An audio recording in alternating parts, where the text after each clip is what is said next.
Function కోసమని చెప్పి Balu family మొత్తం శృతి వాళ్ళ ఇంటికి వస్తూ ఉంటారు. అది చూడగానే అక్కడ ఉన్న శృతి వాళ్ళ నాన్న సత్యం దగ్గరికి వెళ్లి "నమస్తే బావగారు" అని చెప్పేసైతే అంటూ ఉంటాడు. ఆ మాటలు వినగానే అక్కడ ఉన్న సత్యం కూడా "నమస్తే" అని చెప్పేసైతే చాలా సంతోషంగా చెప్తూ ఉంటాడు. అది చూడగానే అక్కడ ఉన్న ప్రభావతి అయితే చాలా సంతోషిస్తూ ఉంటుంది. ఇంతలో బాలు వాళ్ళ దగ్గరికి వచ్చి "నమస్తే అండి" అని చెప్పేసైతే అంటూ ఉంటాడు. ఆ మాటలు వినగానే అక్కడ ఉన్న శృతి వాళ్ళ అమ్మ అయితే చాలా కోపంగా బాలు వైపు చూస్తూ ఉంటుంది. ఇంతలో అక్కడ ఉన్న శృతి వాళ్ళ అమ్మ రోహిణి వైపు చూసి, "ఏంటి రోహిణి తరపు వాళ్ళు ఎవరూ రాలేదా? కనీసం వాళ్ళ అమ్మా, నాన్న అయినా వాళ్ళైనా రావాలి కదా!" అని చెప్పేసైతే అడుగుతూ ఉంటుంది. ఆ మాటలు వినగానే అక్కడ ఉన్న ప్రభావతి అయితే ఒక్కసారిగా షాక్ అయిపోయి రోహిణి దగ్గరికి వెళ్ళి, "ఏంటి రోహిణి ఇలా చేస్తున్నావు? నువ్వు ఏం చేస్తున్నావో నీకు అర్థమవుతుందా? ఇలాంటి ఫంక్షన్ టైంకైనా మీ అమ్మ, మీ నాన్న వాళ్ళు రావాలి కదా!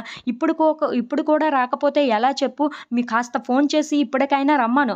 అతని పనులు పక్కన పెట్టి మీ నాన్నగారిని ఖచ్చితంగా రమ్మను ఈ ఫంక్షన్‌కి. ఇంకా ఎంత టైం పడుతుంది?" అని చెప్పేసైతే గట్టిగా నిలదీస్తూ ఉంటుంది. ఆ మాటలు వినగానే అక్కడ ఉన్న రోహిణి అయితే ఒక్కసారిగా షాక్ అయిపోతూ ఉంటుంది. ఇంతలో అక్కడ ఉన్న రోహిణి వాళ్ళ ఫ్రెండ్ దగ్గరికి వెళ్లి, "నువ్వు సెట్ చేసిన వాడు ఇంకా రాలేదేంటే? వాడు ఎప్పుడు వస్తాడు? వీళ్ళు నా బుర్ర తింటున్నారు.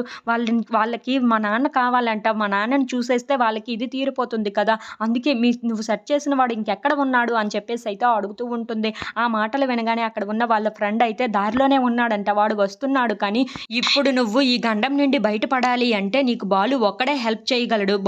బాలుకి నువ్వు తప్ప తాగించేసావనుకో, వాడే ఏదో ఒక గొడవ చేస్తాడు. ఆ గొడవలో ఇదంతా సరిపోతుంది కదా!" అని చెప్పేసైతే అంటూ ఉంటుంది. ఆ మాటలు వినగానే అక్కడ ఉన్న రోహిణి అయితే, "ఆ పని నేను చూసుకుంటాను. నువ్వు వాడు వస్తున్నారో లేదో చూడు" అని చెప్పేసైతే అంటూ ఉంటుంది. ఇంతలో శృతి వాళ్ళ అమ్మ వాళ్ళ ఆయన దగ్గరికి వెళ్ళి, "ఇప్పుడు గొడవ జరగడమే తరువు.